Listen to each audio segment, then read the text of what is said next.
Now, I want to share a brief tirade about something. And you're like, oh, come on, it's Valentine's Day. All the more reason. I know that, this partly involves Sedona and it partly involves some things. Last time I did a tirade, it was last month. And it was about some of the silly spiritual sayings and beliefs that we have that are absolutely not true. That was a good one. I liked having, I had fun with that. There's a couple more things for me to pick on. I mean, for me to share. One of them is, a lot of us say we want change in our life. And I found that we just finished this co-creating a new life, consciously co-creating a new life with God. And it's very interesting to me because some of the people that most struggle and complain about their life being all shut down are not the ones who attended. So beware. I'm not going to point you out, even if you're around the world. I'm not going to point you out. But I just want you to be aware and ask yourself. You talk about wanting to change certain things, but did you take that relationships course? Because you said you wanted to change your relationships. You said you wanted better health. Did you ever get to that naturopath? What is it that we say one thing and we do another? So watch that. And also, it's just those odd things we do. Sedona is an interesting place to live. And this isn't exclusively for Sedona, but the whole New Age community around the world. There's a lot of this odd, for lack of a better word, hypocrisy. But I don't mean that in the usual sense. I mean, we betray ourselves. We say we would like to change certain things, but we're not always living that. So I just say, do your best to, it's a new year, turn up the volume on your efforts, if you would call it that. Turn up the volume on your commitment. Sedona is an interesting place because it's got beauty, energy, healing, and vortexes and spirituality, but it also has competition, complacency, addiction, gossip, and all kinds of things to go right along with all that bliss and all that vortex. Wow, I'm going to go sit in the vortexes so I can gossip and become more complacent. That doesn't make any sense. God, anyway. And yet this is the world's most significant spiritual town. Per capita, this is the light, in a sense, per capita. So what are we doing? We better be careful because people say Sedona magnifies, right? So if you're living the complacency, hypocrisy, gossip, and addictive behaviors of Sedona, what are you doing? You're actually feeding the darkness, the dark veil of the ego around the world, not just here, around the world, the one that feeds all war and suffering. I want to be part of the dispelling of that, So yeah, we do get into some silly things, and I shared that in another talk. And in light of today, Valentine's Day, people, love, and it's great. New Agers, they'll go to hug each other. Oh, no, the other side, because the hearts connect. Okay, now wait a minute. If I hug you like this, now wait, let's measure this. If I hug you like this, wait for it. Okay, my heart's here and yours is over here. And I switch sides. It's only a couple of inches difference. If your heart is so small that its energy can't reach.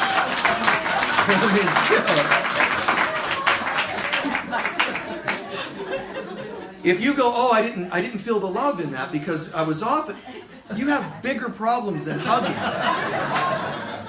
Your heart is bigger than your entire aura. Your heart extends beyond what humans could even imagine. It's a big energy. Now, does that mean I think there's a problem? No. If any of you give me a hug and you say, let's do the other side, I never stop and correct you and make fun of you. I just move to the other side because wherever people are, even though I do tirades and make jokes, I still love people more than correcting all the silliness. So I'm okay with it. But to help educate people to another level and say, really? I don't mind doing that so that we can all understand. Don't be so, he said it, anal. Don't be so anal about your spirituality. The love. Just the hug, man, and the love. It doesn't have to be this and that side. And should your hands be clasped when you pray, or should it be like this, or should it be like this? I have people that say, Michael, there's somebody over there. Their feet are crossed. That blocks their energy. Jesus didn't say, the kingdom of heaven is within you unless you cross your feet. Just lighten up. Just ease up and lighten up. It's all okay. Unlace your shoelace because they're crossed. You know, their shoelaces. It's all okay. And it's okay to believe those things. That's okay too. I'm just planting the seed of go ahead and believe that, but also be willing inside to laugh a little and not take it all so seriously. We're not even here. We're not even here. So it doesn't matter if your favorite food is granola or SpaghettiOs. It doesn't matter. And I'm not going into a food talk. I'm saying we're not even here. This is a hologram. We're living a dream of what it would be like to be apart from love. And that's why we get so weird about it and upset about it and we cause wars and we obsess. That's all, because we're trying to compensate. That's all. Let's learn, drop into the presence of God and then hug. And if you're guided to go to this side, let it be. If you're guided to this food, that food, let it be. But God first. Just drop back into the love where everything is already okay. Everything is already okay. You know, when I had a child, I thought, a birth center.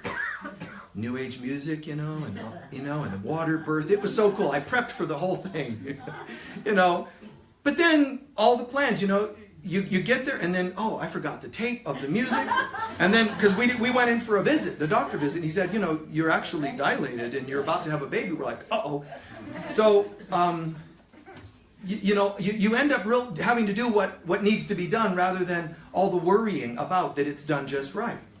So life is a strange thing, and we need to just kind of relax. And so I ended up with a different playlist that I had available. So instead of all the Stephen Halpern music we had, I had Stevie Wonder's "Isn't She Lovely?" It was perfect. It was perfect. And some other Earth, Wind & Fire, some Chicago tunes and all that. Just some beautiful tunes that I picked. That's what was playing, After getting to know my daughter a little, I should have probably played other songs, but no, I'm kidding. It was an interesting thing, but one day she got married, and out of the blue, I went, wait a minute, I have it. I went and got the tape that I recorded of her being born, and you actually hear me playing the Stevie Wonder song, "Isn't She Lovely?" as she's actually born. And I mean, chills were like through my body because I hadn't heard it in 20 years, So playing that, and it was just amazing. And then all her friends are crying, and they thought they were all kind of just cool, 20-something, year-olds or whatever at their friend's wedding. But it brought depth, it brought emotion, it brought reality to the experience. So in closing the tirade, I want to say, a lot of people, and this could apply wherever you live. It could be you have a little study group.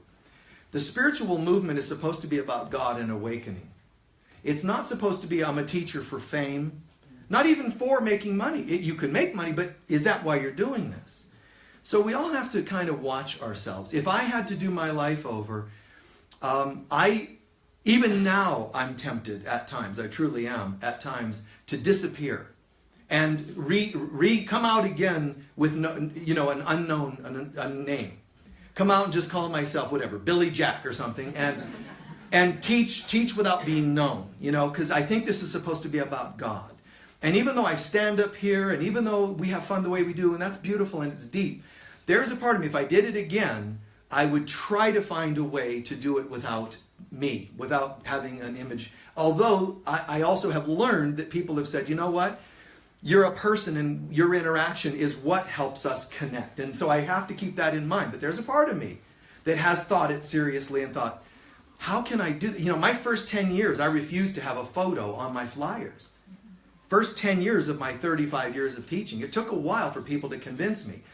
Put your photo on there. And I'm like, it's not supposed to be about me. And they're going, you're being anal. So I go, okay. And we started putting photos. And I realized, you know what? Whatever issues I might have around that, I have to push through them and work with people at this level. But there are times when I think, it's supposed to be about God. So let's all remember that.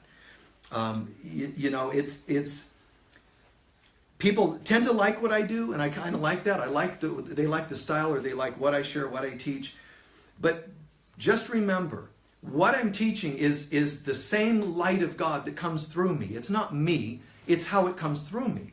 Just like water poured through different things or shapes that you put cookie dough in different shapes, it's just shaped through me. But really, if at the end of the day someone doesn't understand that it's about awakening the Christ consciousness, then you haven't heard a thing I've said.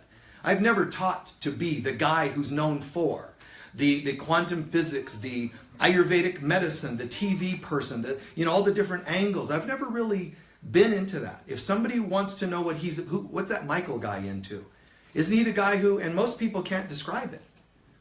They say, well, didn't he write some books on sacred sexuality about relationships? So I stopped teaching those workshops. Because there's no label that I choose to live under. Because it's supposed to be about God. So I dance that dance. I'm not saying which parts are right or wrong for you. I'm just saying I dance that dance to do my best to say, back to God, guys. So even when I crack jokes and sound irreverent, there's reasons for that. I don't plan it, it just happens. But it took me years to be able to look back and say, there's actually a reason for that.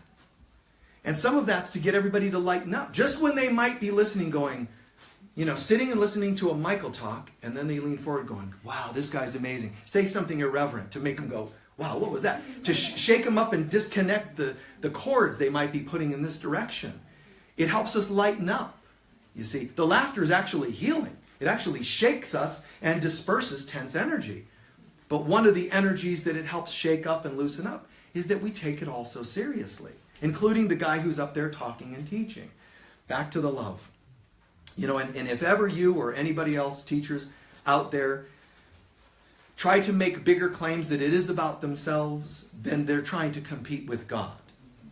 Do that, and you'll come back with even less knowingness than you had this time.